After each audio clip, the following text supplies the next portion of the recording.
যদি মন ভাঙা আর মসজিদ ভাঙা সমান হয়, তবে আখেরাতে বিচার হবে ক্ষমা নয়।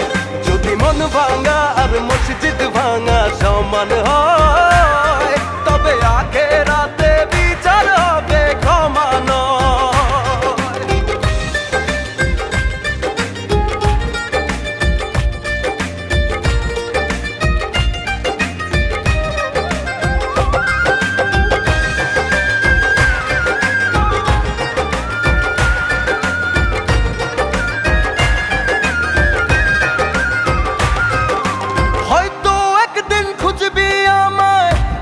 দেখবি আমি নাই, সেদিন আমি